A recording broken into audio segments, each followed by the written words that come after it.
Lot 172 for Township operated recreational kayak launch and associated amenities. This is a final reading, so it requires a public comment. Okay, is there anyone in the audience that has comments on number 7 on this ordinance? I need a motion. Make a motion on number 7. We have to close it. We have to close the public comment before. Motion to close public comment. Is there a second, please? Second. All in favor? Aye. Any opposed? Hearing none. Okay. Now, we need a motion to move 7. Second. Motion to approve item number 7 was made by Council Vice President Iverson, seconded by Councilwoman O'Toole. Council Vice President Iverson? Yes. Councilwoman O'Toole? Yes. Councilman Bradley? Yes. Councilman Piccini? I have to disagree with this for the simple fact there was issues over there at Jamestown Village. No, this is Oh. number 7. Oh, okay, yes, I'm good with that, I'm sorry. Okay, good, I'm sorry. Your Yes. vote? Yes. Council President Sekozy? Yes. Councilman Coleman? Yes. Councilman Deaver? Yes. Item number 8 is an ordinance implementing a new affordable housing zone to be known as the EMF 23 multifamily zone, attached as Exhibit A to generate 42 affordable units at Block 610, lots 1, 2, 3, 5, 11, 30, 31, and 33, also known as Jamestown Village. This is a final reading, so again, it requires public comment. Is there anyone in the audience that has a comment on number 8? If you do, please come forward. State your first name, spell your last name, and your address for the record, please.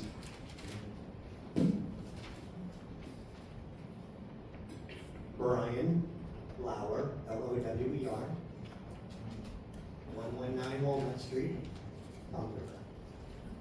Is that all you wanted? Yes, thank you, sir. Thank you for your time, I appreciate it. As I stated my name and where I live, I'm in possession of this certified letter from the Township of Palm River as a result of EMF 23 multi-zoning. It's an ordinance implementing a new affordable housing zone. Our property at 119 Walnut Street, which is block 60902, lots 14, 126, and 128, are in close proximity to Jamestown Village. I stood before this very board, maybe not the same members, but the same board in 2021 in opposition to a proposal to add 142 units to Jamestown Village. The board rejected the proposal due to zoning limits. I have to ask, when you say board, was that the zoning board, or planning board, or council? Good question.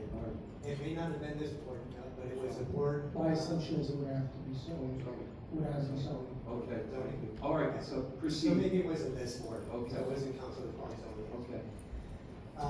Well, I stand before you today in opposition to EMF 23 zoning, multi-family zoning at Jamestown Village. Well, not in opposition to your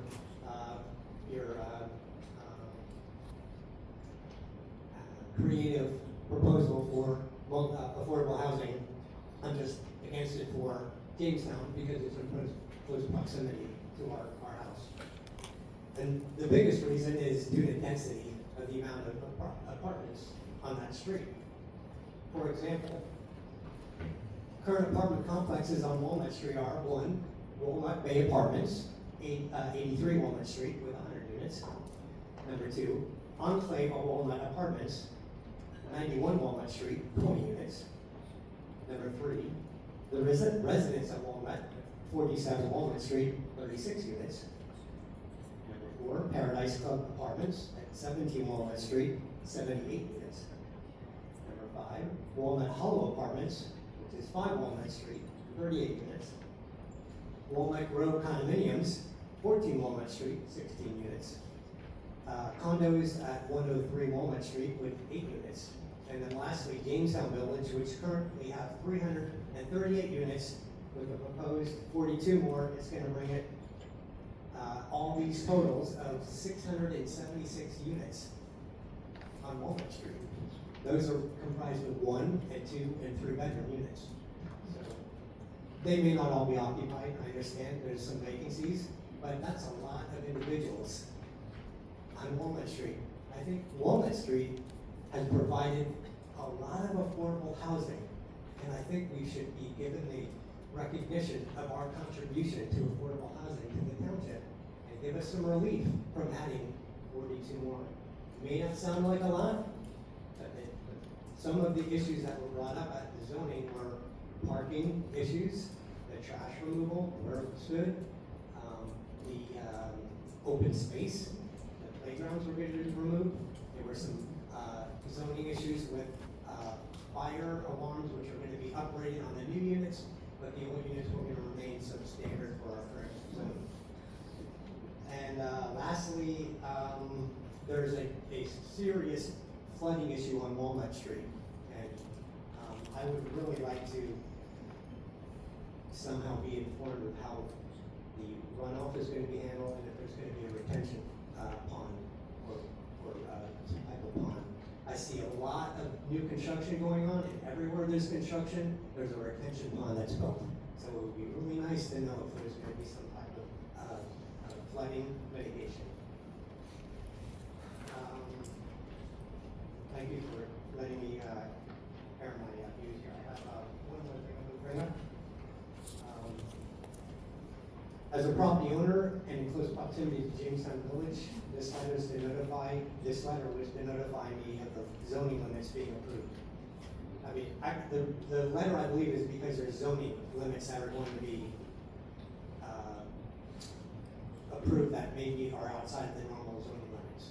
And I don't think it's unreasonable that I ask that the public be informed of what all the zoning limits that are going to be exceeded be provided to us so we can see and be informed as to what exactly is going to be happening. So it's at least it's very apparent for us. Council President, do you mind extending his time, please? Please continue. So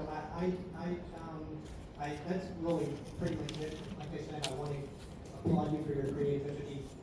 I'm not opposed to the affordable housing in general. It's just that Walnut Street. If you please consider my concerns and discuss them among yourselves. I appreciate it. Do you mind if I just jump in and All right, answer so I some of was the just going to questions? say, you can speak first if you Thank- would like to. thank you so much. And you can explain Thank you. how we got here. Yeah, it's, first of all, I would like to apologize on behalf of the town. No one wants to see more apartments. We worked very hard to limit the amount of construction. We did get a great deal. But again, it's, you live near Walnut, around Walnut, correct? Yes. Just so you recognize, they were a contester. So when we filed our plan and came to an agreement, they filed as a contester. So there are certain people that get to file, and then if you don't provide the number of units, they get to build those units. So these folks would have gotten to build them anyway, except by settling with them, we got the number down as opposed to them doing it 80-20. So if we had a hold for 42 units and they did it 80-20, you would wind up with 5 times that on Walnut Street, and it would have been awarded it. So you have to, I learned this through the process, you have to put to bed these contesters. There are various folks that contested the plan. They were one of them. The only group that we did not settle with, because we were able to meet the number by them, was the Meridian Towers. They are also a contester, but we managed to meet the number that we needed to meet, so we were able to say, hey, no at that point. But if we didn't line up the number of units, they would have gotten to do them anyway, except they would have gotten to do 5 times that. Just so you know. If that's any consolation to you, I just thought I would share that. As far as the retention ponds, that's just required. Whenever they build, they have to have an engineering plan, and that plan needs to handle, runoff. Their engineers are smarter than I am. They have formulas, and they will make sure that it has proper drainage, and that's usually part of the code, I believe. We can have our engineer get up and speak if you like a little to it. It's my understanding that you have to build these retention ponds now, always with new development, but I could be wrong. Yeah, I totally understand the numbers game. It was identifying the locations of the numbers. And had it been triple or double at Jamestown, I don't know if that's the case. I just don't know, but I understand your numbers. And Right, they don't know, we don't know, so when they can test, they're like, we wanna, they can test, and we say to you, okay, we'll let you do it, but it's gotta be 60 or 70% affordable, whatever the number was, 60%, 50%. And they get that agreement, and they lock in, because they don't know what the court's gonna do, but there is the possibility that the court just says, sure, there's a hole in the plan, you can fill it, and that's why you're supposed to satisfy, in this process, try to satisfy all of the contestants first until you hit your number, because they're able to come back. They have legal mechanisms once they file. It's very, very complicated process. I do apologize on behalf of the town that there'll be more development there. All right, and lastly on that retention pond, it wasn't in the plan, like in the drawings that we had available, there was no retention pond that was planned in that drawing that I saw. So Well, that's why. the drawing that you saw is not, it's probably just a concept in that it hasn't been engineered, it hasn't gone through zoning, it hasn't gone through planning. So really, what you're looking at is a sketch, not an engineered plan. Right, that's why I just feel like if we have access to zoning. You will, and that's the thing. This passes the council, this is not the end of it. It needs to go through planning, it needs to go through zoning. Good. There'll be plenty of opportunity for you to try, again. Try it, and that's all I can do. No, but you may, the board may see fit, but we have legal obligations as a council and as a township. The zoning board has their own, it's independent board, so things could change and they'll have an opportunity there. Are the 42 units, do you know what's 1, 2, and 3 bedrooms, was that identified? Personally, I don't know that. Okay. Yeah, It's not in the information I received on that. I believe, this is a guess, and I don't think we have it here, but I believe that that's determined by law, what percentage of the affordable housing you build is 1, 2, and 3 bedrooms. I think that's set by statute. Do we have, this is in here, he's supposed to be here. It says we don't want another red carpet, they're gonna try to move red carpet to Jamestown with all 1 bedrooms, because 1 bedroom. No, it will not, it will, Okay, right. because it went from red carpet to podiums. It will be balanced, and I believe it's balanced by statute. All right, okay, thank you. Okay. Any council members would make a comment to this gentleman? No? All right, thank you. Okay, is there anyone else, please? Motion to close public comment. Second.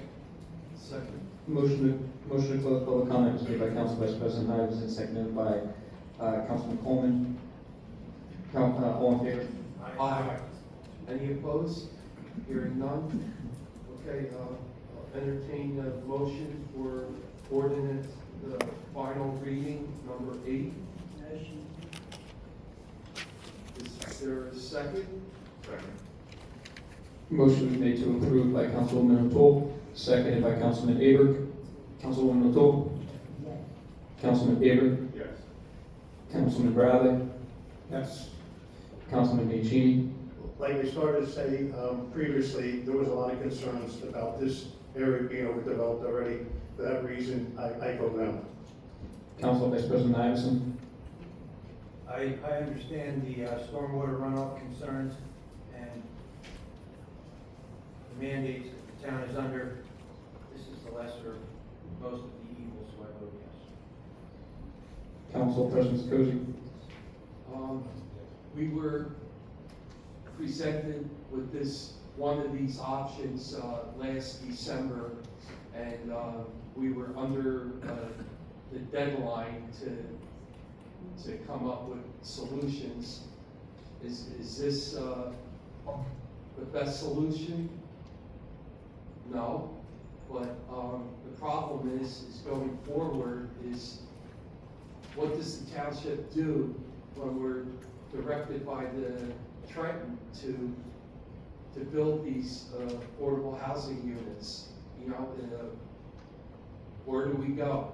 And and it's a bargaining item with these builders and everything, and I'm not ashamed to say I don't understand it 100%, but,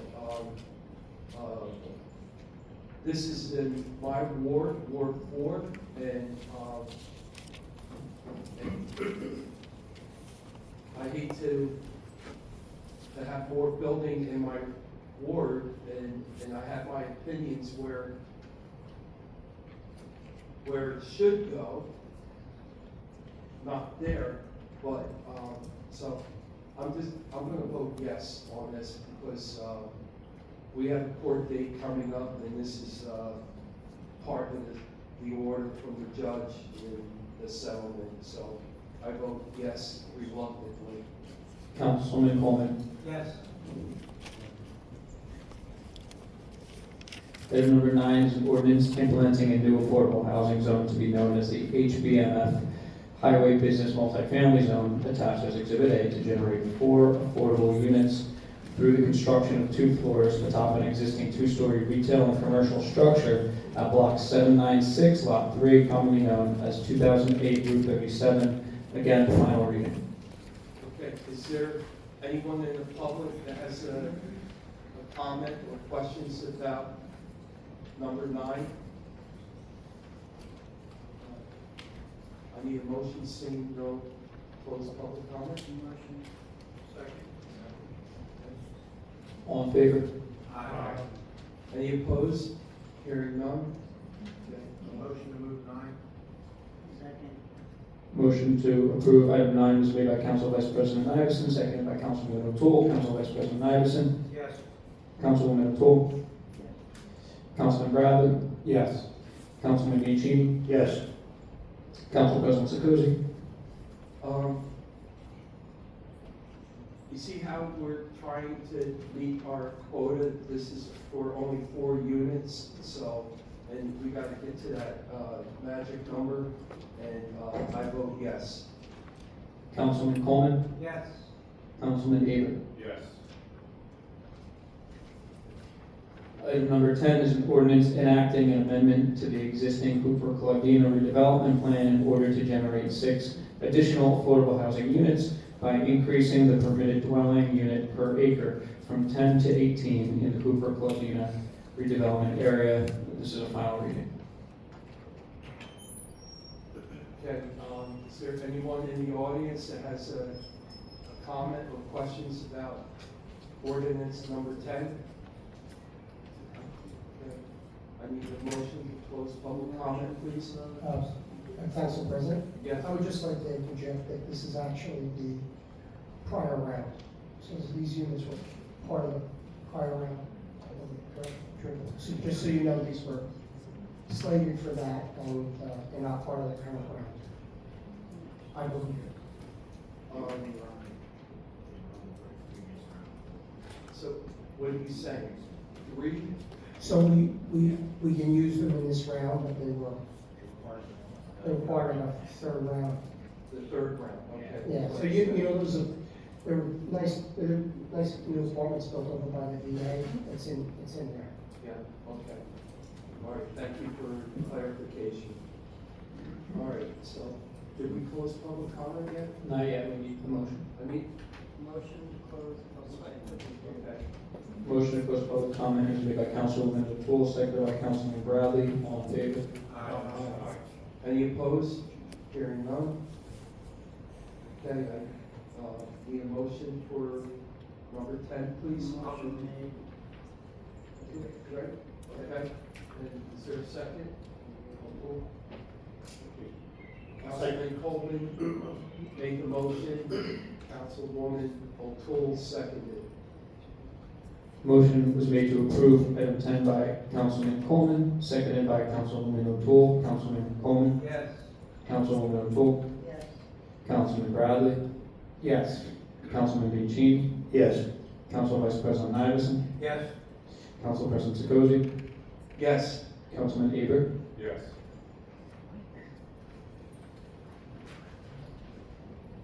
Okay, moving on to number 11.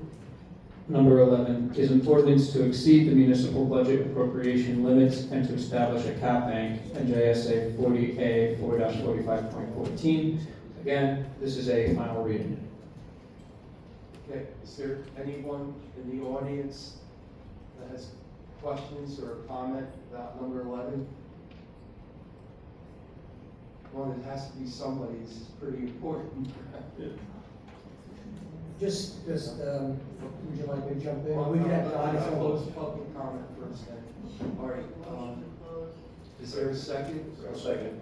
All in favor? Aye. Any opposed? Hearing none. Mayor, you have something to say on this? Just so that everybody recognizes, spending is down $11 million this year. So what this does is it allows us to hold on to that for a future time. Taxes. Wait a minute, say that again, please? It does, I mean, it's a great, it took me forever to learn this myself, but there are two caps. There's Oh, no, but how much are we down? What was that number? $1 million this year. Oh, $1 million, okay. I thought you said So 11. is it- $1 million. No, we were down 11 million the first year. Yeah. This year we're down 1 million, but we're down $1 million year over year. But what happens is we're not raising taxes, but because we went down in spending, you're capped on the way back up at a rate of 3.5% a year. So if we're gonna give raises to our police officers and to some of the other bargaining All units right, this year, Mayor, we're gonna need to be able to cover that in the following years, which won't require raising taxes, because we did such a good job saving money, but it will require potentially more spending, unless we find other cuts, so we have to bank that, and you're allowed to do so by law. Mayor, I heard you say they require us. Who's they? The state, The state. yeah, the state has a cap, when they cap taxes, they also cap expenditures. They cap taxes at an annual increase of 2%, which we've been flat for 3 years, but they also cap expenditures. So when we went down the way we did, now to climb back up, you can only climb back up at a rate of 3.5% a year. So it's important to take that and put it in this invisible bank, so that if we need it when we give out raises, it won't require tax increases, but it will require spending some more money, potentially. So you gotta bank that for future years. For the life of me, I can't remember if we did this last year in the budget. You do it every year. Okay. You do it every That was year. my question. Yeah, every year. And I did not do it and refused to do it on the tax side. And I did have to make sure that we're not raising taxes. I want to ask a basic question, please. So if we put the cap rate at 3.5%, and we have to use that, where is that extra 3.5% coming from? We have the money, remember, she showed you, I worked on like 60 million in surplus, so not only are we a little healthy, we're like incredibly healthy, because we Because reduced. money's going to come from the surplus if we need it? Well, it doesn't have to, because right now, the tax rate was based on a $147 million budget way back when, right? And we greatly reduced that budget, so you won't have to raise taxes, the money's there. The money's there, but you're not allowed to allocate it at a rate faster than 3.5% a year. We've had years where we did not grow spending, but you want to put that aside in case there are unforeseen circumstances with new contracts, which are, even when you give a contract 3.5%, you got to move people on the guide that may be 8.5% on average for our officers, when they move up the guide and get a raise. So it becomes very costly, and you got to just make sure that we have the ability to spend it. We certainly have it. Taxes are low, spending is low, but you have to have the ability to spend it, and that's why you have to bank it. Okay, thank It's you. a rule, it's an accounting rule, but nothing more than that. Thank you, Mayor. Does any council members have questions on this? No? What? All right, okay, so, we need a motion then for, yeah. So, Do we have a second? Motion to approve was made by Councilwoman O'Toole, seconded by Councilman Aber. Councilwoman O'Toole. Councilman Aber. Yes. Councilman Bradley. Yes. Councilman Bianchini. Yes. Council Vice President Iverson. Yes. Council President Sekozy. Yes, and then we have the budget coming up in the next meeting or two, so we can talk more about this there. So I vote yes. Councilman Coleman. Yes. Okay, moving on to number 12, it's a first reading. It's an ordinance of Tom's River amending 2310 of the Tom's River Code and defining official business for the purpose of municipal vehicle utilization and establishing restrictions on use. This is a first reading. Okay, so it's not open to the public? No, it's not. Okay, all right. Is there any discussion from any council members? Yeah. We've already discussed this, and the mayor pretty much makes less than the majority of the other mayors, and they all get their own cars, their own vehicles. I just pretty much, he also offered to give the car, the insurance was dropped, you guys dropped the insurance. So I'm voting no against this, because I just think. Well, it's just comment. Okay. So what I understand you just said, if I give up my insurance for him using a township vehicle for his own personal use, then you'd be okay with it? It takes a lot of nerves. I've sat in this council meeting for years on end, and he's telling that Kevin's out there stealing gas. You don't think he's stealing gas by going to his personal job during the daytime? You think that's okay? Just say that. No, I'm just saying, that's okay. He's like, yeah, it's him. I agree. I think he should go to a town. I think he should have but I don't think he should be paying up down Warden State Parkway. Wait till I the think end, please. I will agree with you. I think the mayor should get a township vehicle. He should use it as pleasure any place in Tom's River. And also out of Tom's River, if it's the legal municipality, go out to Trenton, anything that's official business, not to go to your, the DPW workers can't take their vehicles to go to Home Depot and go shopping during the day or after work and take their lumber home and things. I don't understand where you're coming from. I mean, am I making sense or not? Quiet, please. Thank you. Anyone else have comments? No? Motion to move 12. Second. Motion to move item 12 was made by Council Vice President Iverson, seconded by Councilman Bradley. Council Vice President Iverson. Yes. Councilman Bradley. Yes. Councilman Bianchini. Yes. Council President Sekozy. I want to vote at the end, please. Okay, Councilman Coleman. Now, Mr. I have a question for the attorney. Quiet, please. Thank you. Would this be a conflict of interest if somebody has a car themselves? I don't know if the councilman still has his car, but is he able to vote on it? Does it present a conflict that he has a car? You don't think So can I get a car? Okay. Okay, all right, guys, thank you. All right. There's plenty of, Council President, when everybody's through, I would love an opportunity to speak. Okay, wait until you have the. Absolutely. Okay, Thank you. You're welcome. All right, so, read the, So that was Councilman Coleman, Councilman Aber, No. Councilwoman O'Toole, and Council President Sekozy. all right.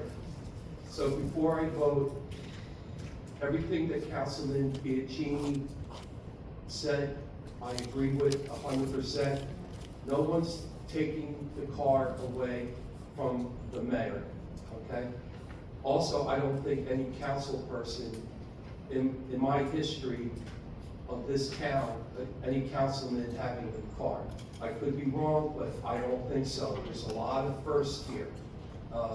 So the mayor has every right, according to our ordinance, to have a car use it in town, use it for official business, put gas in it for official business only, but it's not written in our ordinance, I believe, my opinion, that he can use it for personal use and work. So, I'm voting yes on this. Moving on to item number 13 is a resolution of the township. Okay, pardon me. So, as I said, Yes. I just want to be very clear. I've already stated that I'd be perfectly willing to not use an automobile anymore, even though every mayor gets an automobile, even though they do get it as part of the compensation, even though I'm paid half of what other mayors of big cities make. I would give it up, no problem at all.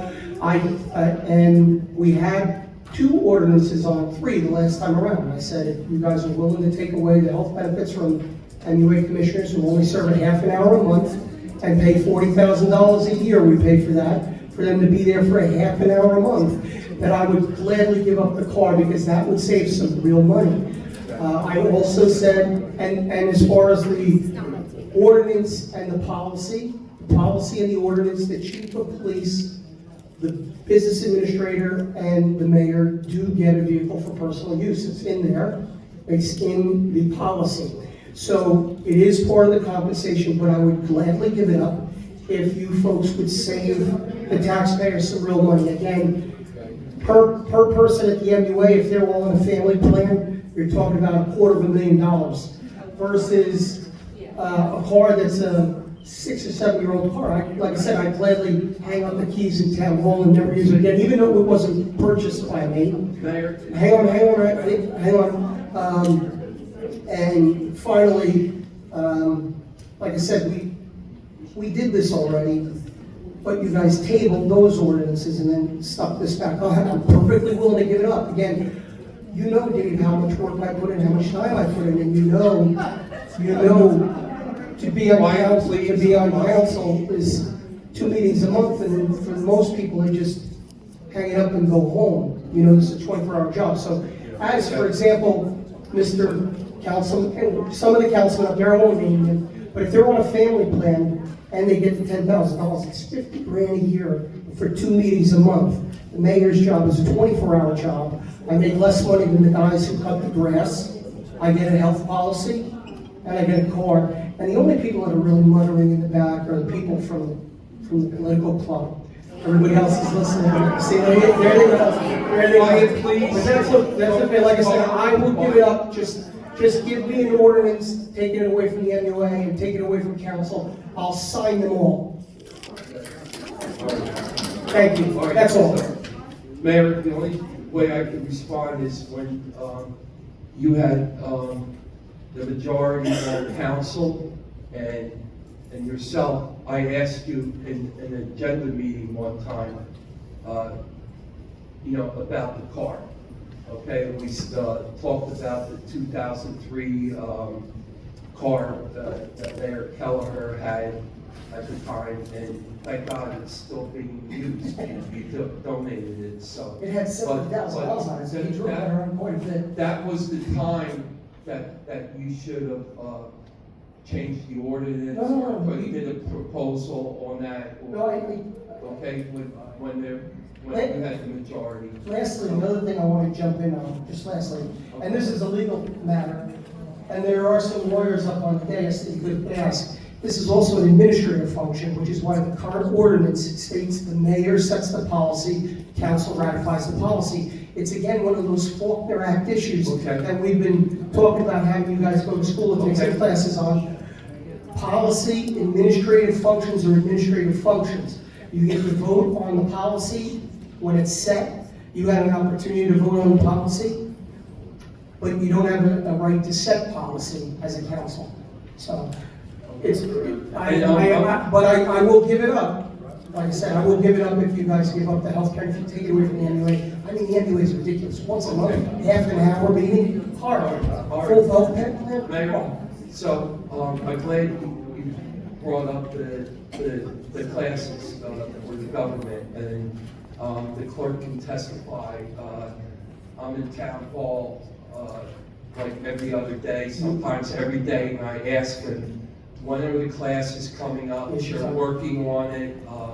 I want to take the classes in person. I want somebody Yes. here. I don't She's want coming, she's Zoom. coming, she's on vacation. We got somebody who teaches at the league, she teaches courses at League of Municipalities, she has an extensive legal practice as well, and she's in it. And if I recall, you wanted it done within 60 days. No, your resolution says within 60 days of the passage, but obviously if we don't offer the class on time, we're not gonna like take the pay away. We couldn't do that, My right? question. We couldn't do that, we don't offer it to you, we couldn't. Okay. So I just want to add one thing, because the mayor wants us to get involved with the Faulkner Act and all that. So I was at the League Municipality, and I actually did go to a finance class down there, and they're very formal and very educational. But one of the things they took, and I have it on my phone because I knew that this was going to come up down the road, it says no use of government equipment or vehicles for personal business. Plain and simple. I don't know if it takes a rocket scientist or a different attorney to figure this out. This is what I learned at the New Jersey League of Municipalities. I didn't make it up. I took a picture or a screenshot. So maybe he's got connections, but here it is right there. You're incorrect, you're just incorrect. All right, I'll be correct. You're just clearly incorrect. We're moving on. Clerk, please, we're on from number 13. Item number 13 is a resolution of the Township Council of the Township of Toms River, County of Ocean, State of New Jersey, authorizing the award of a professional services contract pursuant to a non-fair and open process for special counsel to the Township Council. Do we have to open this up? No, this is just a resolution. Okay, so any discussion from any council members? Any chance I would be allowed to speak? Of course. I would like an opportunity to jump I in. read the resolution, and I don't think that while there are some very, this is specifically the 13, I'm not talking about 14. I do think there are some very limited situations in which special counsel can be appointed for the council. The situation based in the resolution itself has not occurred, so I don't think this is a legal resolution. I don't think there's any legal backbone to this resolution. I would like to jump in as well before everybody votes. Okay. Okay, so, again, I think what he's referring to, what the attorney is referring to is the conflict counsel. So had we pursued the council over those unconstitutional rules at the beginning of the year, yes, we would have to provide an attorney to represent your viewpoint. That would be a conflict attorney, but you're not permitted to advertise or select. Even when, under Faulkner, the administration advertises, the administration selects, Actually, and then can I correct you, it's actually not in the state statute, it's actually in the township code. it's in the Township Code, but it's also part of statute in the Faulkner Act. The administration and strong mayor form of government advertises, selects, council votes on it. So, also, what Mr. Penny didn't say, because he probably didn't want to be controversial, is he spoke to both of these attorneys who have acknowledged that this is not a legal appointment and recognize that they're not able to build the town upon further review. And the one gentleman who was here at the last meeting had said he was no expert in the Faulkner Act. So upon review of that, and upon receiving a phone call from the township attorney and a certified letter, both of these attorneys from 13 and 14 have acknowledged. And I know Councilman Bradley, he pointed out something really really intelligent about being able to appoint non-fair and open. That is allowed, but again, that's not a function of council. So I could appoint someone who doesn't donate money to any of you, as long as they haven't donated to anyone. I could appoint someone unfair and open, and you could vote on it, but you cannot appoint. You would have advice and consent. So again, the courses will be coming up around the corner. We'll get her in here to help you guys out. I appreciate all that you are doing as far as the affordable housing. I'm glad this was a civil meeting. I have nothing further to say tonight. All right, thank you. But I take your advice, okay, but we're going to proceed anyway. Okay, and again, if the mayor is correct. I have spoken with both attorneys. They agree with me, and they've been informed that they're not to conduct any work on the county's behalf. And so be careful that you don't get stuck with the bill. Okay, all right. That's the truth of the matter. So they bill by the hour, so, you know, if you call them, they might be billed. Thank you, okay. So, you already read this, I forgot. Yes, it was read, Okay. so we just need a motion. All right, is there a motion, please? Make a motion. Motion was made by Councilman Idison, seconded by Councilman Bianchini. Correct. Council Vice President Idison. I feel as though we do need our own counsel because, no offense, this counsel does not represent us. He actually calls us liars. He was gonna sue us, and he's supposed to be our counsel. So I vote yes. That's not true. You've never called us liars? I've heard you. Oh, we You are. are- you are. Oh, I'm a liar. Oh, see? Councilman That's Bianchini. why we need our own attorney. I vote yes. Tom, let's keep it settled, please. Councilman Bianchini. I respect Mr. Zingari, professionalism and everything. He did mention that he has some Thursday there. But yes, I'll vote yes on that. Councilman Bradley. Yes. Council President Zikosi. We need a second opinion, so I'm voting yes. Councilman Coleman.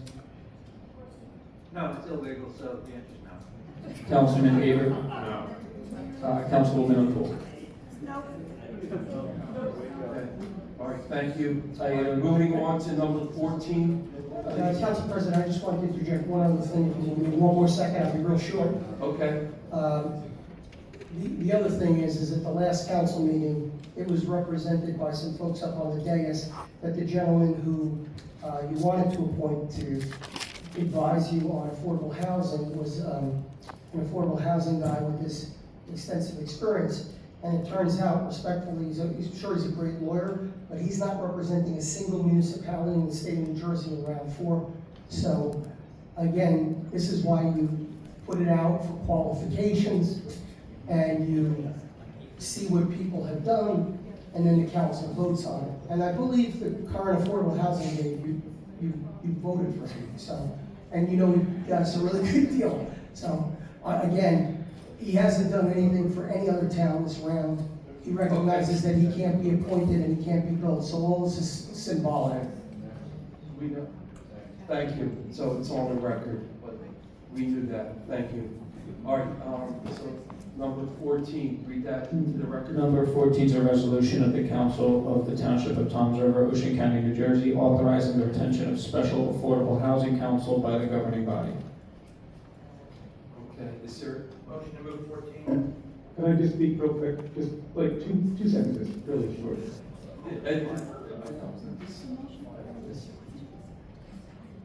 Go ahead, please. So while there could be a good faith legal discourse on the legal power of number 13, I think resolution 14 is especially weak and unconforming with the law, because if you take this at its face, you're basically saying that the council has the ability to double hire any professional that has been provided by the mayor and then approved by the council.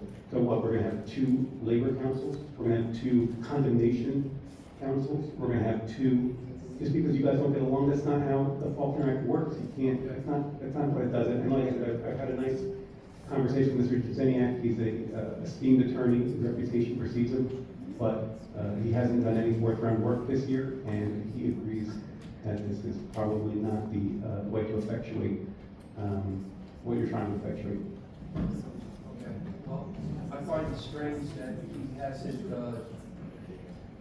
told us how he feels, but he told you, so, all right, but this is only, so we're not done with the affordable housing units, okay? So we, no disrespect, we want another opinion, and we're all grateful that you are really making an attempt to bring us on board and discuss the options that the town has, land, builders, all that, and hopefully we could Close it down. close the deal with the remaining affordables that are left, and so. Well, the other thing to throw out there is, did anybody on council advise these folks that they would also have to fill out extensive pay-to-play forms if they were gonna be appointed unfair and open? Isn't that correct, Ms. Gallagher? Okay. So just let the record show that our CFO, Ms. Gallagher, said that they would have also had to fill out extensive pay-to-play, because Okay. you can't And if they're appoint unable somebody to do without that, then a it's- bid. It's moot. All right, Okay. so I lost track again, apologies. So, not the vice chair, Tom Iveson made the motion. He did make the motion, Is yes. there a second? I'll second. Motion was made by Councilman Iverson, seconded by Councilman Bradley. Councilman Iverson? I vote yes. If we trusted our own attorneys, we wouldn't even be discussing 13 and 14. We don't. Councilman Bradley? Yes. Councilman Bianchini? Yes. Council President Zagozi? I'll vote last, please. Councilman Coleman? No. Councilman Aber? No. Councilwoman O'Toole? And Councilman Zagozi? Yes, thank you. All right, moving on to the consent agenda. So, can I make a point of order, Council President? Yes, So this was given to me right before the meeting from the dais. Do you want me to read it now, or should we wait? oh, that's the police? Yes. Yes, okay. I thought we were gonna put, oh, okay, that's number. Whenever you guys want to do it. Yeah, read it, and it's number F, I believe. It's a resolution of the Township Council of the Township of Toms River, Ocean County, New Jersey, authorizing the township to join the Cranford Police Cooperative Pricing System identifier 47 CPCPS, and authorizing the purchase of 15 four-wheel drive vehicles from Axis Chevrolet utilizing Cranford Police Cooperative Pricing System identifier number 47 CPCPS in the total maximum amount not to exceed $841,875. Thank you. All right, is there any council people have discussion on A through F on any item? So, do you want to vote on that individually since I read No, it? he just said A to F, so he, So we're going to call that F. Yes. yeah, Okay. he said F.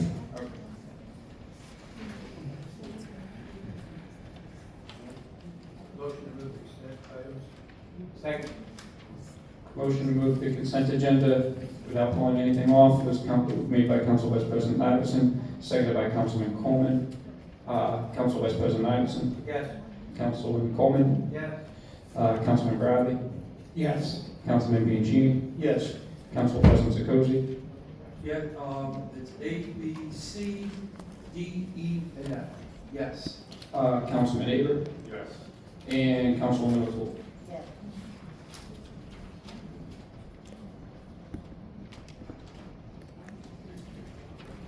That brings us to the reports. Any discussion on? Looks pretty good.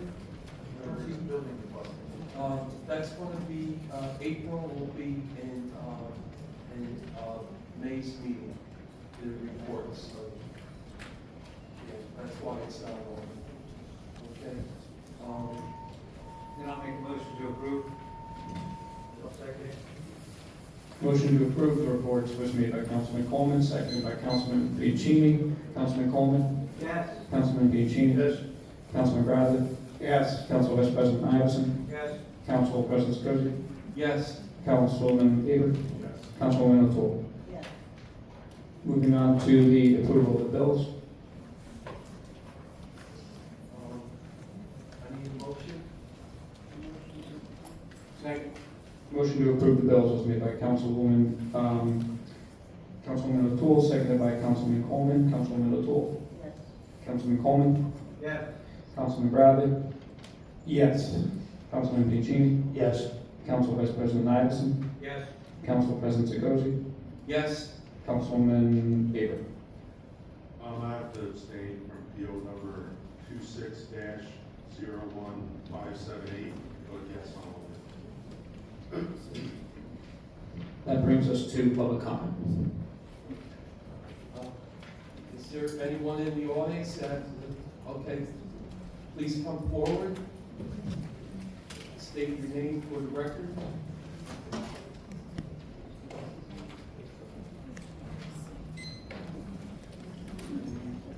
You can take the mic over. My name is Mark Mutter, 53 Manor Road, Township. Tonight I would like to talk to something different than affordable housing.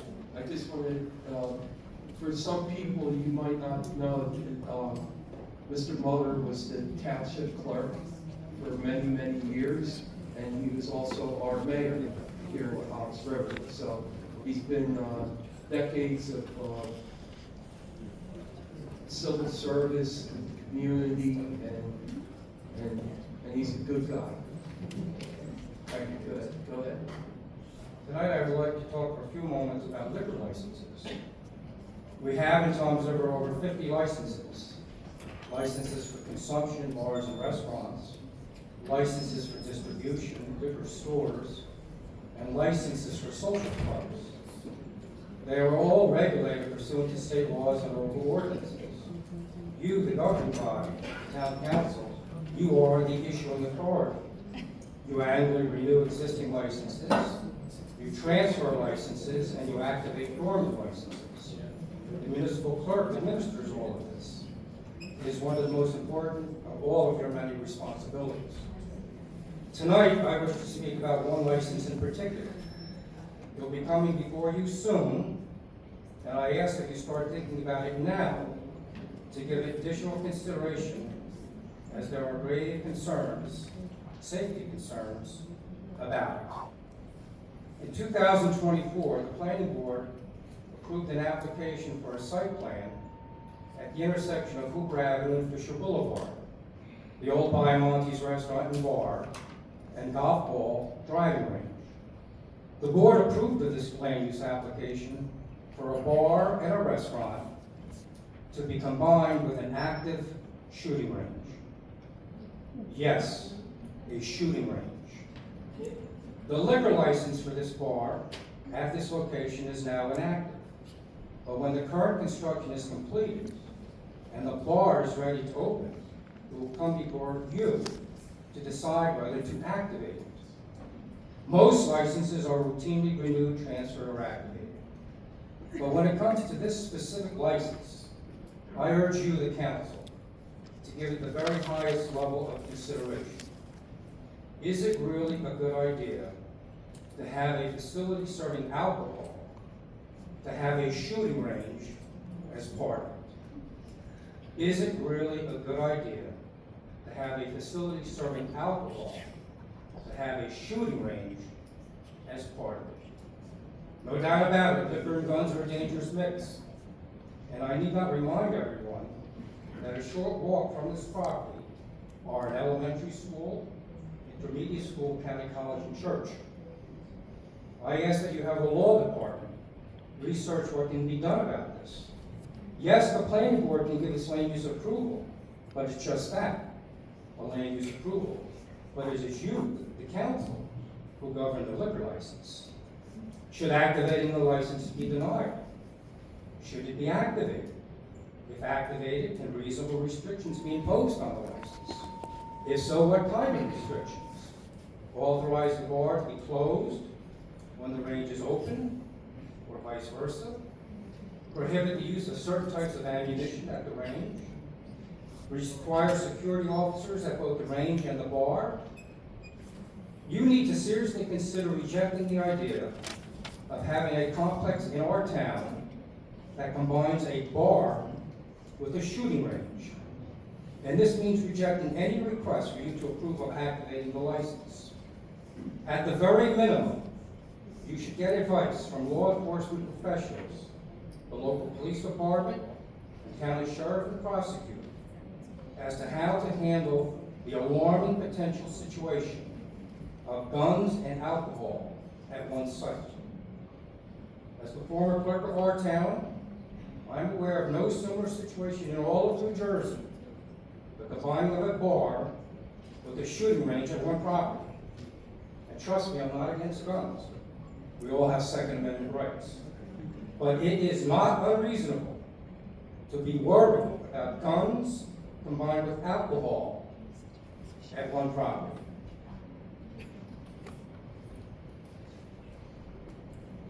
This is a matter of great concern. It's all about safety. Since this may very well be a matter of first impression in all of New Jersey, perhaps the State Alcohol Beverage Control Commission should also be consulted. I dealt with them as clerk on enforcement matters. They are the experts.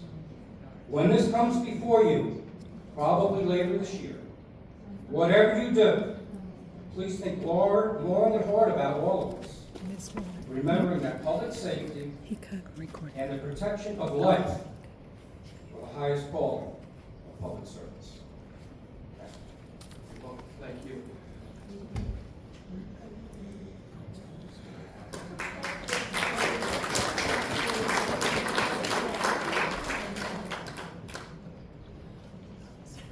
Good evening. I just want to let you know that the live feed is cut.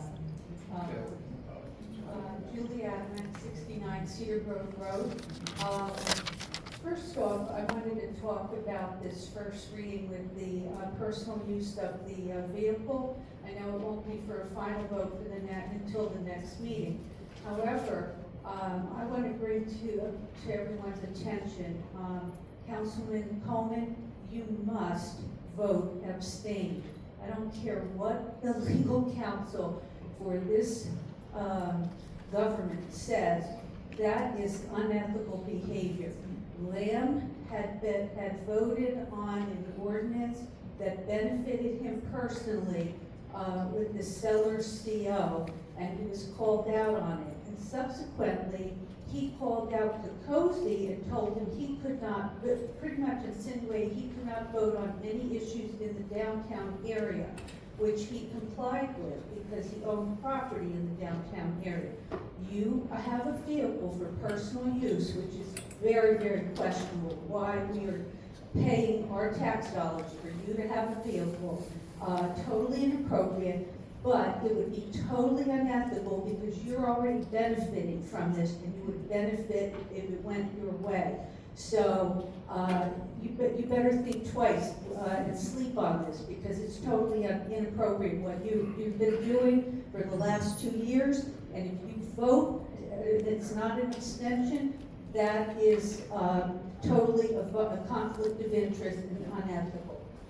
As far as the mayor coming along and then trying to veto that, which he's been doing with every other ordinance or anything that you try to pass as the council majority, that also is inappropriate because he already has a vehicle and he's benefiting. So that is a conflict of interest, and I think that the state can look into that and investigate this particular matter, because people are supposed to be neutral and unbiased when they are casting a vote and not have a personal interest or a personal benefit to this, things that they're voting on. So I just want to say that. I want to talk about the animal shelter again. There was I came across an Observer Reporter article from April the 3rd of 2014. And this was about a month after the animal shelter was open. And the article was called "Adopt a Pet from the New Shelter."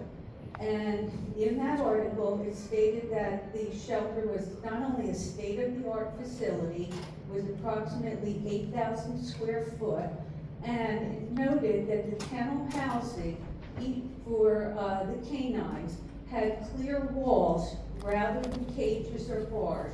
And the animal control officer explained that research has shown This type of kennel helps the dog stay calm and less inclined to bark. It had a capacity of 30 dogs and 70 cats. And we know the dire situation we are in Toms River without having a shelter, and the county, the disadvantage the county has, since we only have presently the northern and southern county shelters open. And the brick shelter is only for brick residents, so it doesn't really count. The shelter that sits empty and we pay a mortgage note on, it cost about $2 million to build, according to this article. It was equipped with a surgical suite. It had a grooming room. It had a free roaming cat room, a 7-day hold cat isolation room, automatic lights that conserve energy, 20 by 60 foot concrete covered dog runs, which made outdoor exercise possible in nearly any kind of weather. There were 4 outdoor kennels for staff and volunteers, and plenty of room to train and socialize animals. And we had animal control officers, according to the article, who were on call 8:30 to 4:30, 7 days a week, while the police took nighttime animal calls. So we've lost a lot of services by this closure of the shelter, and 50% of the Toms River population, since that's about what the population is that owns a pet, have lost a significant thing with the closure of this shelter. All right, thank you. I would have to, if you could make a copy of that article for me, and then I'll make more for the council members. Okay, thank you. Yes, good evening. State your first name and your last name for the record, please. Donna Zarpadella, 752 Jacqueline Fort. I just want to raise the question, not question, a more comments about the, I think it was 13 and 14, the resolution ordinance pieces regarding the township attorney. I'm just noticing that the township attorney seems to pick apart every resolution ordinance that comes on the table that essentially the mayor doesn't agree with. So if nothing else, I think that's very much justification for you guys having your own counsel. I just want to say it's only a coincidence. Okay.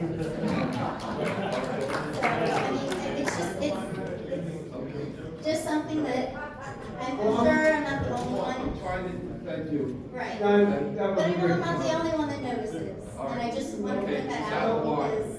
I would just like to add that it's not even about defending one person or the other. It's about whoever is drafting these ordinances, certainly they're very amateur. Okay, well, I have a But they, question. Hold on, no, yeah. No, no. I'm allowing you to speak. you addressed me. Police were doing so good. I have a question, because another caveat to To what who? To him. Okay. Because another caveat I was gonna say is, Do you want to where are answer the you? question? You asked me a question, I'll Yeah, go ahead. no, I'll let him speak, but, so my question is then, where are you when they're drafting these ordinances resolution? What support are you providing them then? They don't come to me for support. They avoid me, because they know Well, that I'll give, because they'll you they'll know that I'll need give to them, rely they'll know that I'll on give them, ordinance. they'll know that I'll give them the facts that these resolutions are not well thought out. We've literally called them names up here in this. It's like, there just needs to be more Oh, they've professionalism. never called names, they're in. Look, I'm not defending them either. I think overall, this meeting has been very I will- civil, and I'm hoping it continues to be that way. I will say this very simply. These resolutions, in my opinion, have to do with what I'm for, which I'm not, I'm here for the township. They do not conform with the law. They don't. And I discussed this with the gentleman at their pension that hired, and they agree with me. Now, they're not gonna do that for political reasons, I'm gonna come out and tell them that. But, I just Okay, think it's very thank you. simple. okay, you can think it's okay. Thank you. Hi, Yes. Tracy Fournier, 15 North Tishwick Drive. Just a quick question. What would a reasonable amount of time be to wait on an open request before I file a denial of access complaint?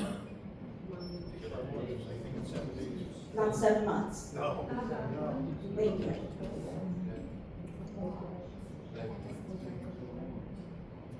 Yes, sir, state your first name and your last name for the record, please. How's it going, guys? First and foremost, if you guys have the video for the regular meeting, I think you should guys have the video for the public comment. It's one of the most important, because this is the people that are voting you guys in, and this is the only time we get to have our voice expressed. Okay. So, sir, this is the third time this happened. The next time No, this it's happens. more than that.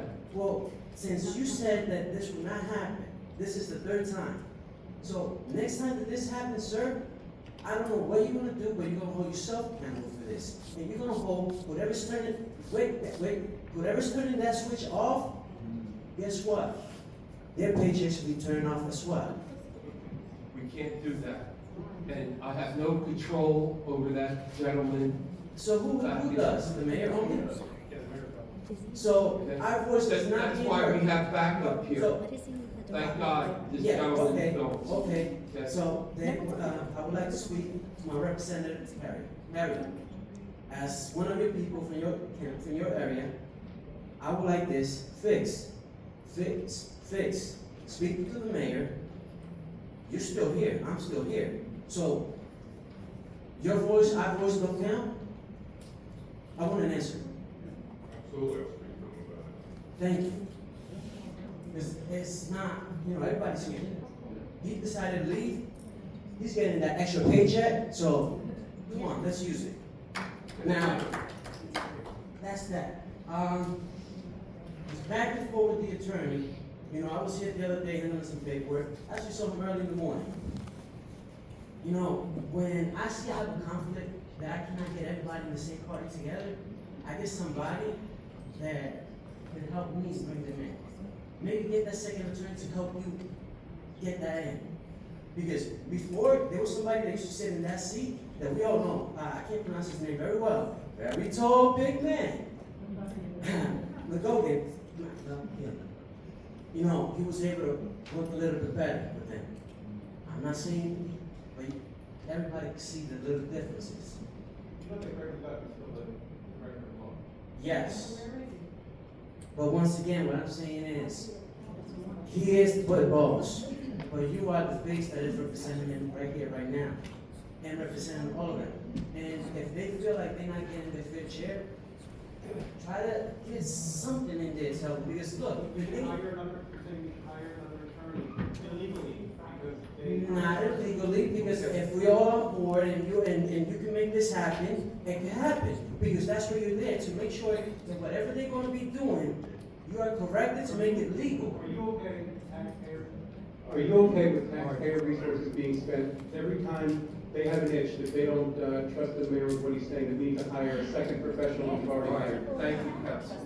I don't think so. Okay. Well, first of all, I don't think so, it's just the law says. Thank you. What else, Carlos? The other thing is, if the mayor's not here for the end of the meeting, he should not be here for the beginning of the meeting. No buts for that. No buts for that. Because what happened is, what I'm learning from all this, and I'm sorry guys, I was a nobody a few months ago when I started coming here. I've been collecting in friends, and I've been speaking to everybody, because I saw how everybody got elected here. But I'm an old school way. I knock on doors, and I get to know everyone in my town. And I'm getting to know everyone. And the election is coming very fast, guys. Believe it or not. We're already halfway through the year. And we just begun. So imagine what's going to happen. Let's stop playing. Now, another thing that I'm very into is the cannabis. I'm sorry to bring it up. We need money for the police department. We need money for our school. It was 420 guys this week. I'm involved in this cannabis the legit way, and there was a lot of chunk of change that went to the right departments in town to help towns that are in need, like us. Now, one thing that I've been speaking about was all this illegal cannabis that we were having in your regular store all around town. That's the prosecutor just did a big bust. Finally, all of them out. So if we don't take advantage of it, guess what? The legal market is doing it, and it's just a big guy with a suit like you guys doing it and selling bad stuff to our community because it's not good, it's contaminated. So if we don't do it the right way and take that profit and that tax it to our advantage, guess what? You guys have the problem if not. So speak me up between all of you guys, let's get the cannabis going in town. It'll be the right thing. All right, thank you, Carlos. Thank you. Yes, sir. Can you repeat that, Speak sir? into the mic and repeat your first and last name, yes, please. So you can take the mic out and hold it, Or hold it up like that. pull it out, or get closer. Steve Leach, L-E-A-C-H, 67 Caddy Street, Ward 2. We have an issue with a township parcel that's adjacent to our property. It's. Just get very close to the mic. You have to hold it close to your mouth. So, Steve Leach, L-A-C-H, 67 Caddy Street, Ward 2. We have an issue with the township parcel adjacent to our property. I think it's lot 109, block 29704. We've been having an issue for years with vehicle traffic parking on it. The municipal access plan means it as a visual lot only. And several other lots on that plan, you look at the page plan show visual access only with barricades, signs, some type of enforcement. And there's nothing there was a barricade and a sign last year. This current administration removed the barricade and sign. And we'd like to know why this property is being singled out. And why Has this been reported to the police department? Yes, several times. The And- police had said to come here today to address this matter. Okay, after the meeting, give your address to the clerk, and, we'll look into it, we'll find out what's going on there. Will you though? Because I've Yeah. emailed the ward representative, Clinton Bradley, a couple of times, I've emailed the business administrator. But I've emailed in the past, maybe not you directly, I've been in talks with the township engineer, the mayor's office, and I've been given the runaround about purchasing the property. Okay. All right. We're gonna- So, was it always a problem in the past, or just Last 5 recently? years, new neighbors moving in. And that's why I guess the last administration put the barricade in the sign, but now this administration pulled it all down. They pulled it down? Yeah, You sure it was the township, he or said it came from the mayor's office. who said? Township, public works department. Oh, okay. Because the township engineer, I think, Ted Chapari, you know, speaking to, I think he's an inspector for the engineering department. I don't see our engineer, he left. He had put in order to get the sign back up at least, but then township sign official said he will not put the sign back up, so we're interested in that. Well, So we just want reasoning on why this property is being singled out. Clint, you have the information. Okay. But, since, you brought up that, our town is, there's many other things with code enforcement. It's just not you, it's on everything with, home rentals, Well, that's like what code enforcement told us. yeah, It's strictly mule only, no vehicles, no benches, no pedestrian traffic. And the problem is direct neighbors across from that property use it as a parking lot for their excess vehicles. okay. Our main problem is we have a boat directly parked behind that, and we get damage to our boat and jet skis from the rocks. So who's paying the damage to our property? We have to keep paying the damage to have the boat rebuffed and painted and custom jet skis that cost $23,000. Well, your councilman, he'll get on it, and then we'll talk, and we'll find out the reasons behind it. Unless the business administrator has anything to add to this, Mr. Chabot. No, I was just actually looking at the emails. But Can you talk into the microphone, please? Do you have any knowledge of this? not specifically, but when it comes to the sale of real property, municipal property, has to go to public auction. Highest bidder.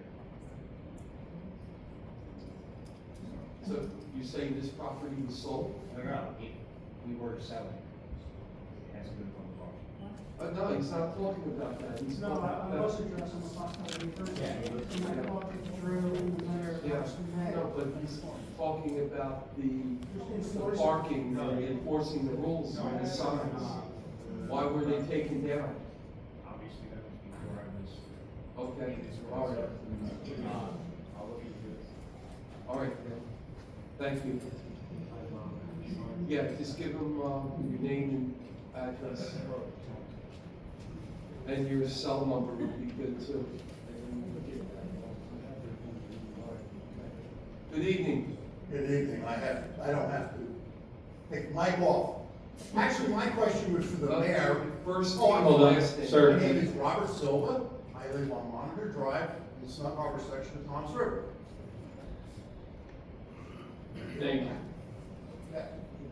Actually, my question was for the mayor. He's since gone, so apparently he doesn't want to listen to his constituents. So I'm going to bring it up to you. This town has an ordinance that I found buried in their ordinances that talks about garbage cans in front of your house. My street in my neighborhood looks like an urban zone with all the garbage cans that are left in front of their house. I have one neighbor that decided to put a pad out in front of his house for garbage cans.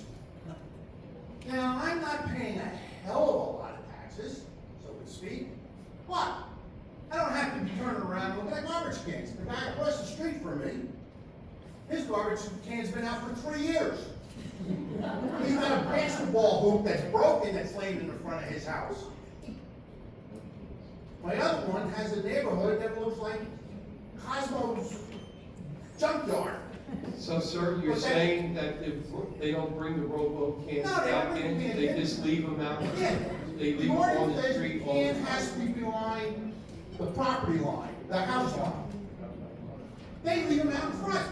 Now, I can see during the winter, the snow beats us up.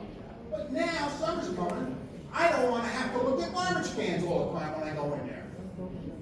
I'm an organized person who likes things organized, looking neat, bring up the value of my house. That's the first thing. When I went to the town, they said, oh, we can't do anything about that. We're too busy. We're always going someplace. What, we're Wawa? But that's where I find them. The other hand is, at every street corner, I see a sign that says, I'll buy your house, I'll buy your car, I'll put mulch out. What else? Oh, we can educate your child, early daycare, Roofing. power wash your house. They're all over the place. Yeah. It's starting to look like Newark. No offense to Newark, but that's what it looks like. There was one corner, there was so many signs, it blocked the fire hydrant. You don't have a code for that? Yes, we do. Then why isn't it being enforced? Because we Mr. don't, Mayor? Oh, he's not here, I'm sorry. we don't have code enforcement anymore, in my opinion. You know what? Get somebody to pick the signs up, you call them up, tell them you pick such and such an address, write them a ticket for every sign you find. And that's the way it should be done. Not letting these people skate along and make this town look like a dump. That may not be. That's what has to be done. That's what you're here for, to protect all these people from their property values going down. And making it a better place to live, not a worse place to live, not allowing things to go on that's crazy. Some of these places I see, that's another story about pools and yards. You know, that's when you've got code saying about how a pool's supposed to be, but by trying to sue you, you let them build a pool, and then the next thing, the bulkhead falls out. That's another story. I'm concerned about the signs and enforcement of the garbage cans. Thank you. You're welcome. Thank you for coming. Yes, sir.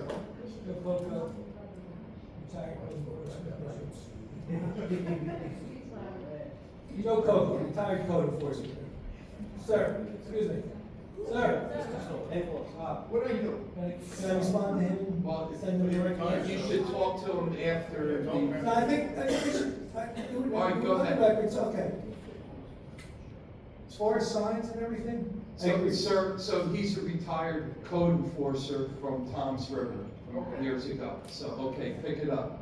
Go ahead, Tony. All right, signs are terrible in town, Oh, they're brutal. okay? But again, have you called any of these into either the code enforcement or the zoning office? Yes, you know what the answer is? We are so busy, we're running from one call to another call. And my answer was to them, so if a police officer was going to cat up a tree and he saw a bank robbery, he can't stop and do something about a bank robbery, he has to go get the cat up the tree, and they went, All right. All right, so that, and then you did the same thing with garbage bills? Oh, that was my big complaint. I gave them how to fix it. I met with the previous mayor, sat down with him and the township manager. I said, you know what you know? We're known for hiring our children. Give them a computer, walk up and down the streets, and every time you catch somebody with a garbage can out in front of a house, slap a sticker on it across, telling her it's a violation, and you mark it in your computer. Then, 2 weeks later, you go back down the same street.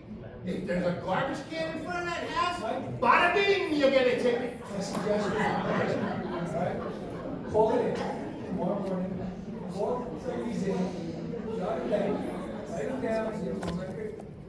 And also. Joe, nothing happens, okay? That's the point. Nothing Okay, happens. that's what. Okay, you heard the young lady before saying for an Oprah request. She's been waiting over 7 months. It should take 7 days. What do you suggest? A phone call in? Do it? Okay? Tell him right now, he's here, he said, He hears. He hears. Okay. Okay. Your next question, please. Can you do?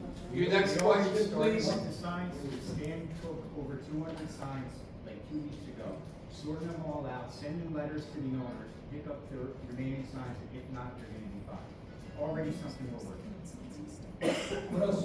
Good, tell that on Fisher Boulevard. Okay. Where they're faster than you. You have another comment? Well, what I'm trying to do is bring it out because, yes, it's a problem, and it's a problem that we don't have enough code enforcement folks. Okay. There's only one way to solve the problem. One way. Okay? All right. And I hope everybody knows that. Okay. Anything else? We also, we definitely make calls, put them in there, go on record. Okay, thank you. I've been on both ends of it, on both ends of what goes on here, but I've also been on both ends with code enforcement. Okay. And Public Works, call Public Works if it's James also. Public Works has their own But enforcement. it's just not one sign. It's thousands of I them. agree. It's I thousands. agree, but again, if we don't continue to put it out there, put it out with the mayor, with the council, I know. I know you guys know what's going on, but just to continue to put it in. Okay. Okay? Any other The comments? mayor's not please? here, he's here. He's here, and, okay. So you take the chance. Okay. Thank you. But again, I want to make sure that the town people know exactly how to do it, where to do it, and what to do. Thank you. Okay. State your first name and last name for the record, please. Pat Plaza, Worthy Beach.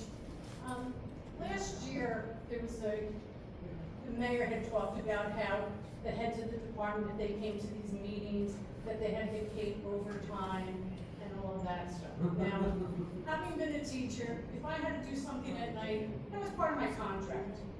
So I don't know if something should be written in the contract, like if you go to a town council meeting for an hour, you get an hour's comp time. I don't know if you can do that.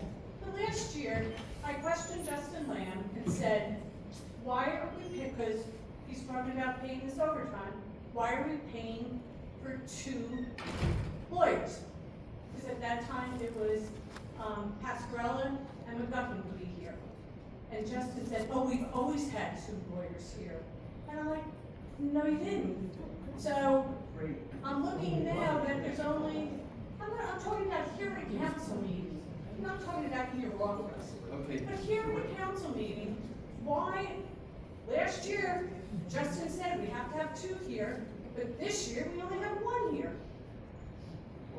We're saying, listen, okay, listen, I know, but just saying, respect the chair. You want to respect me to say, the chairman, I have something to say, please. Go ahead.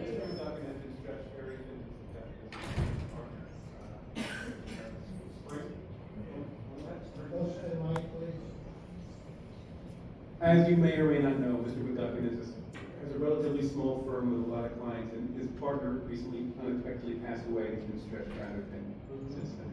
But I believe he's been going to the Jackson Town Council meetings. Because we already have anything else. I believe that, I don't think that. But I'm just questioning because can the contracts be written saying if you come for an hour, you get an hour's comp time or whatever? Because as I said, as a teacher, if I had to show up at night for a meeting or whatever, that was part of my contract. Okay, thank you. Thank you.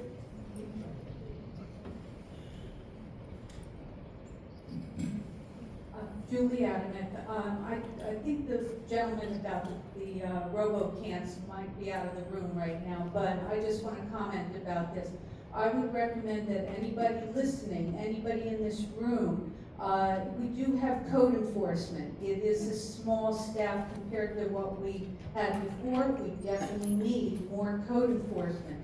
However, the way to get it done is to take a picture of the address of whatever the issue is, whether it's overgrown grass, whatever the issue, robo-cans, and there is a specific policy for ordinance for robo-cans. They are allowed to be put out at the street at a certain time, and they have to be brought in at a certain time. And so if the resident is not complying with that, then that would be a violation, but the code enforcement office has to be notified.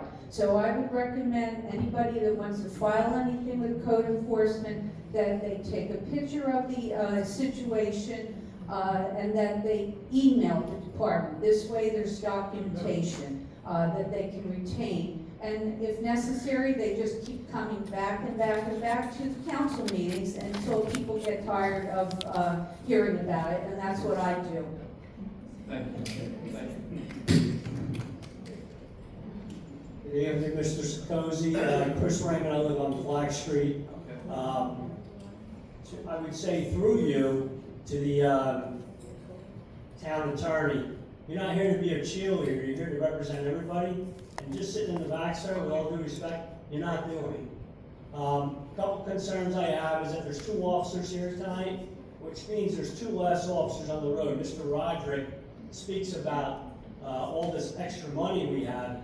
Sure, you'll have extra money when you cut 21 officers over what, the last 2 years? And then you have these 2 guys off the road, so do the math. There's less officers working right now. I would ask you to find out, will there be an ambulance assigned to Ortley Beach and Ocean Beach like it was up until last year? I have relatives on 6, Devereaux, and 4th Avenue. They need to know that there'll be an ambulance. They're elderly people. That's a concern. Will they get help? The public safety in this town is gone for now. Mr. Roderick speaks about, and I think it was last year, he talked about this town becoming something out of Baghdad. Nothing, or no offense towards the people of Baghdad, but the town is becoming to look like that because we don't have code enforcement. Go up and down Washington Street, Mr. Sakozy, our ward. It looks terrible. There's 3 homes boarded up, one that had a fire last year, and I had, like the lady said, I've sent photos to the township, nothing gets done.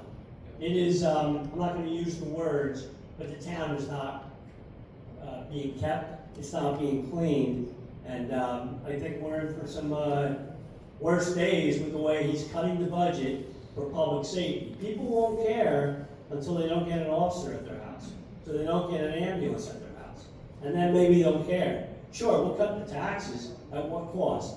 So people can listen to, I guess, the mayor talk about fireworks and kayaks and water parks, that's not gonna matter when somebody needs help. So I can assure you, and I think the last thing I would tell you is that I've been in touch with 2 mayors of large cities. One is Brick and one's Lakewood. They don't have cars, Mr. Sikosi. They have them in town. They're not going to Irvington, they're not going to Cherry Hill. So we talk about saving money. The mayor is spending my tax dollars for his job up in Irvington. So he wants to talk about the MUA. One has nothing to do with the other, and I thank you for the orderly meeting and your conviction, because you do need an attorney to guide this, I guess, so-called ship right now. So I wish you well, but this is the best meeting so far, really. All right, I just want to have a follow-up. Yes, sir. For you, Councilman Bianchini, Ward 1, and I, after the grand opening of the Little League of Toms River, we went to Wortley Beach for the Homeowners Association. Mhm. And I think, where is Pat still here? Yeah, there she is. And what a group of people. I was so blessed to be invited to tag along, and we were there for a couple hours. But they also brought up the police department. They don't have that liaison, that block watch, that officer anymore. They terribly missed that. And they brought up how the mayor said, well, I pulled him away because it was a primary, and I didn't want it to be political, and he would go back, but he never did. So You're talking about Lieutenant Bachonsky, who did a great job, by the way. yes, 100%. all our men and women in our police department do a great job. They do. And sir, you're the VA? Yes, sir. When is the township hiring police officers? We're doing background checks right now. So I've heard this the last year and a half. Chris, you're a careful hack. Oh, okay. Is that what I am? All right, You're a Chris. township employee. All right, gentlemen. Answer the question, when are you gonna hire police As soon officers? as your background checks are complete, Chris. It's the same answer the last year and a All half. right, Chris, direct your questions to me. For the record, you just called Mr. DeHagen a thief. I want that put on the record, okay? Keep running your mouth. Okay, thank you. Thank you, Mr. Cusco. You're welcome. Other than this individual, very good meeting. All right, thank you, sir. Very good. Thank you. Can you hear me? I'm Maureen Grabowski. I live at 1598 Springfield Drive, Toms River. I wanted to say that I called the engineer of the town for the lights that haven't been on for a long time. And they came within 2 weeks and on a Sunday. It was very nice. Now I have light. I mean, it was really so black. Well, anyway, then I had a knee surgery last fall, so I couldn't do my leaves. I must have had 60 bags out there. And the town wasn't gonna come, because they said I had to separate the brush from the leaves. Very hard to do, you know. But anyway, thank God they took them, but next year I gotta do this. And so I'm just thankful, because otherwise. I'm sorry, I don't know what ward you're in. I should know. Oh, yours. Ward 4. Ward. Pardon me. I had a feeling, that's why I asked. No, the other thing is that I want to know about the Faulkner Act. There's 4 different ones. One's the Faulkner Act for the council manager, mayor council administrator, and small municipality. Which one are we? I'll direct that to the Mayor attorney. Council. Mayor? Mayor Council. And then if we don't like any of those 4, we could go to the Walsh Act. What is that? 1923,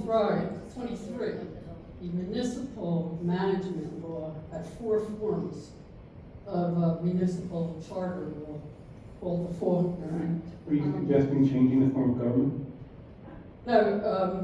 No, I think I would like to attend the Faulkner because I want knowledge too. Knowledge is power, and these men don't have what the mayor has. I don't know why. He's just not alone, ruling like a king, you know. But, don't worry about your time, but, was it the, November or December meeting, it was proposed that, an ordinance that the mayor would have more power than what he had now. And thank God that we had the votes, to deny that, or we would have been in, really big trouble. Actually, can I speak to that, Council President? See, I came from the background, and we had a borough mayor. And, so like I took a complaint to him once, and he says, talk to everybody else, but not to me.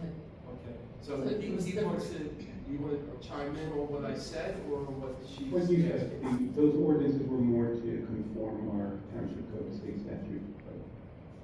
Because sometimes state code can get out of line with state statute, we're just trying to eliminate confusion, but. All right, it's a difference of opinion again. All right, proceed, please. Okay, so then, I wanted to tell you about what's going on, with Brick is very concerned about their water.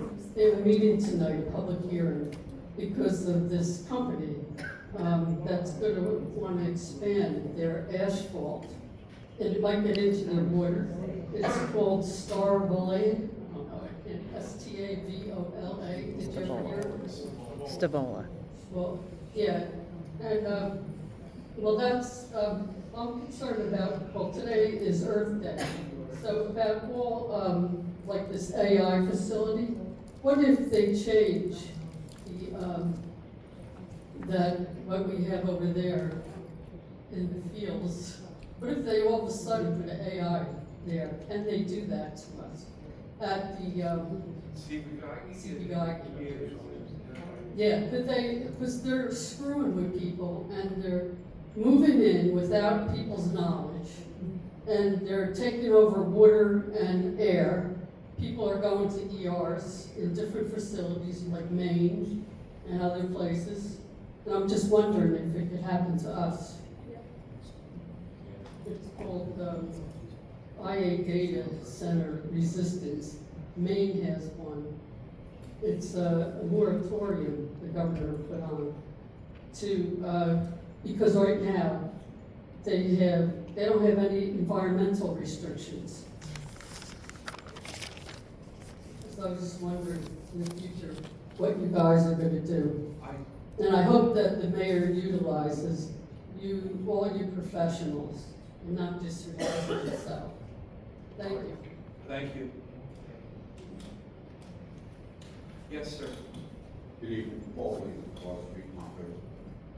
First, I want to thank the council members, Councilman Scosi, Councilman Knoxon, Councilman McKee, Councilman Bradley, Councilman Coleman for showing up at the Township Little League opening day a few years ago. I appreciated seeing every one of you there. You've represented the township well. It was good to see you all there. But also, the mayor was there. I have no congratulations or appreciation for him for that.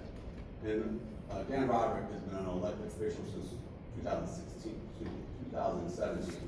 And in all the years, he's been invited, and he never has appeared at any, let alone the opening day for the Little League, ever.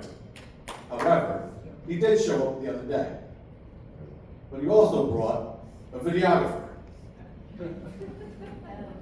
And it wasn't just some videographer. It happened to be a gentleman it was Mr. Dingser on our zoning board, I believe, or planning for zoning board, with this video camera. And not only did he videotape, but he also obstructed the view of everyone else there as he stood about maybe 10 feet away from the young lady who the mayor was giving accolades for singing very, very well. It was interesting for me this evening to hear the mayor talk about how she's going to be here. Because afterwards, and I saw the video, I sent the mayor some personal sentiments about how I felt about him showing up with a videographer and who also was discourteous to everyone else that was there by standing in the way.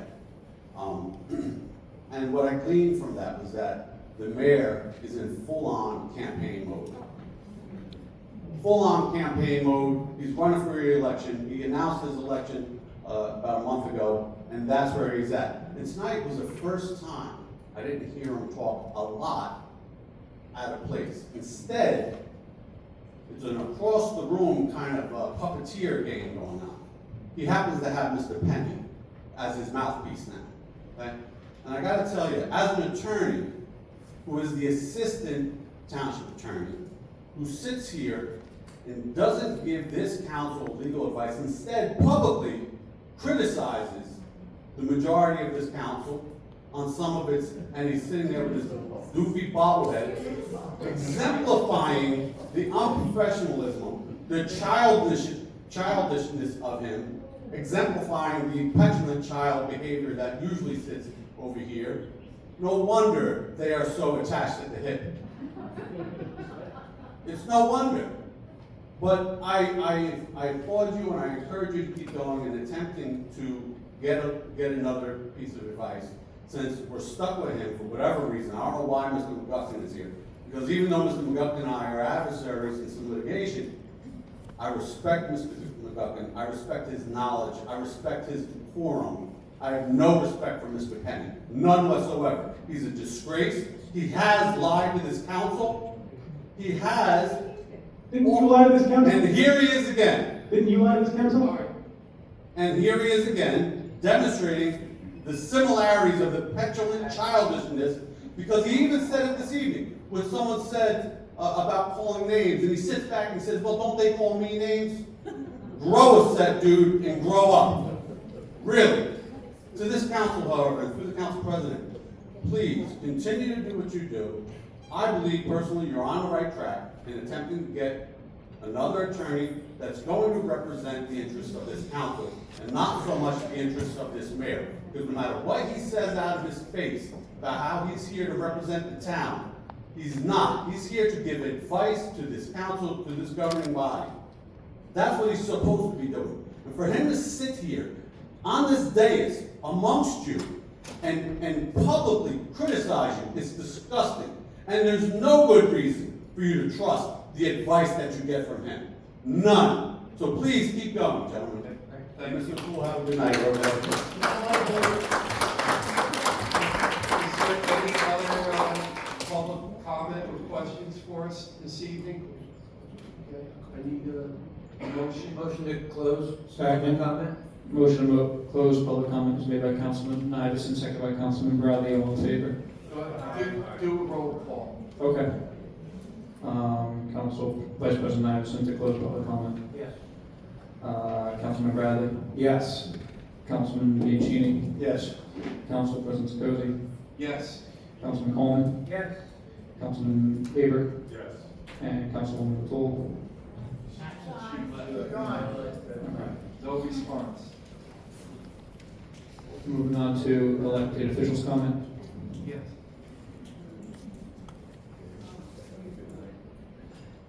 Well, I really appreciate what Mark Mutter brought to the table. I don't like guns myself, and alcohol and guns is just a bad mix. So I think we should revisit that whole zoning issue and maybe get that gun range moved off that premises completely, because there's no way out of that. There's no way out of that. The attorney and the mayor are definitely afraid of us bringing in a more knowledgeable attorney. It's like, you know, if you're the lead pitcher on a high school baseball team and there's a better pitcher coming up, you get nervous. So that's obvious. He called me a liar tonight. He was representing me. He's shaking his head. Look at him. There you go. So how can I ever trust someone like that? How can I ever trust the mayor who's trying to publicly humiliate all of us in the newspapers, online, with taxpayers' money? So it's very difficult up here, but we appreciate everyone out there because we work for you. Okay, thank you. Ms. Ray, would you like to go next, please? Yeah, I was hoping Mr. Brody would have been here this evening. Had some information about that threat that he said I told against Please, thank you. family and his business. I contacted my supervisor at work and they escalated it up to the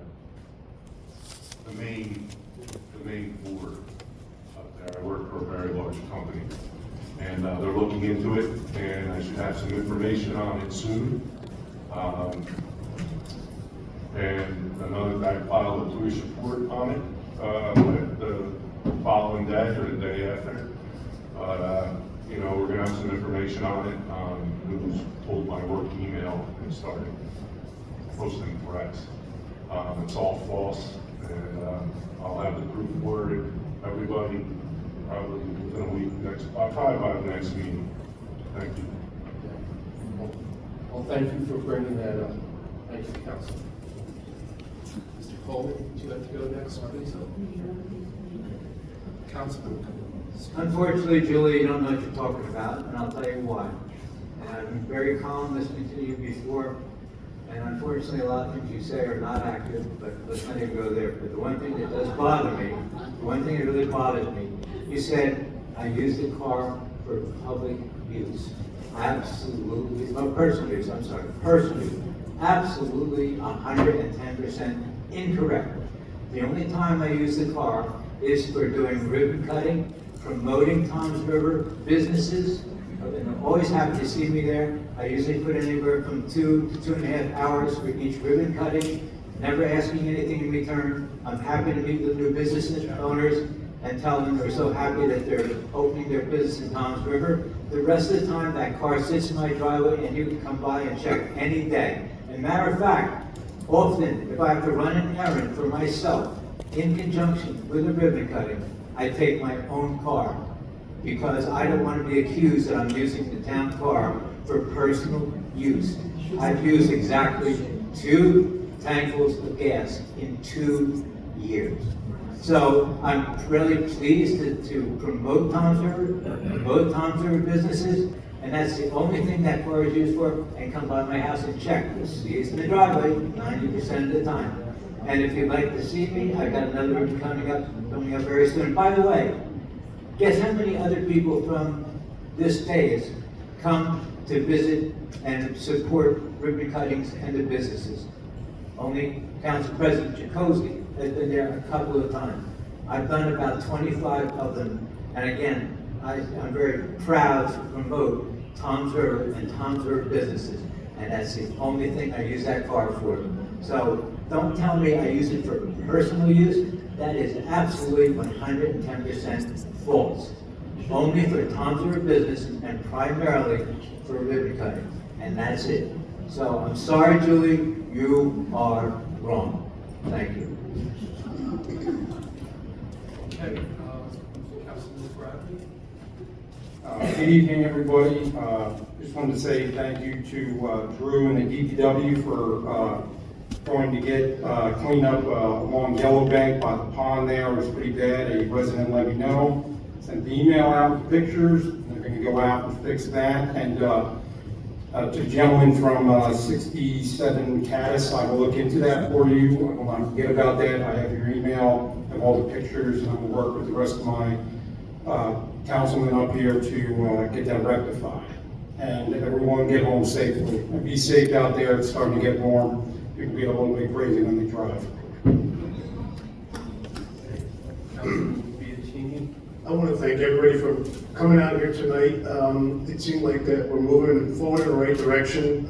I will say, Mr. Coleman, I appreciate you only using that vehicle for ribbon cuttings and stuff. Like you said, you only filled up 2 tankfuls in the last 2 years, which is great. But I think that vehicle would be better utilized if someone that was working for the town possibly. I don't think anybody on council should be getting a township vehicle. I mean, if one gets it, everybody should get it. We don't want to start going down that. And I'm not saying that you use it anything illegal. I'm just saying you lead by example. I mean, it goes from the mayor on down. I'm not saying, you know, that things don't need to be changed. If it was like that, we need to fix it. The bottom line is, no township vehicles for us. We don't get compensated for fuel. I do a lot of things on weekends, nights. I don't get any money. I don't care about it. I do it because I work for the public. I work for the community, and I'm proud of it. So I want to thank you all for coming out. Be safe, and luckily in another month or so, we'll get some nice weather, and we'll be able to enjoy the weather outside. But thank you.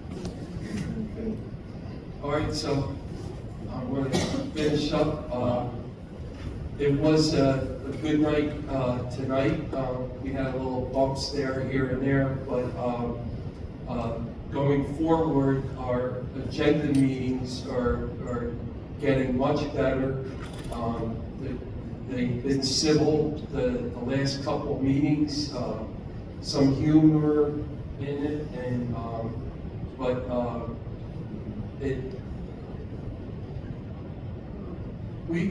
we do have talented people still left in the town hall, and I'm in town hall, you know, the minimum of 3 times a week, just to pop in, see if there's anything there, sign some stuff, take care of this, and everyone is working. So we all have our opinions, but going forward, Drew has been helping me, and also the attorney, okay? So there's a lot of trust issues, but going forward, I'm praying that it continues on this path. And with the code enforcement, we do have a big problem.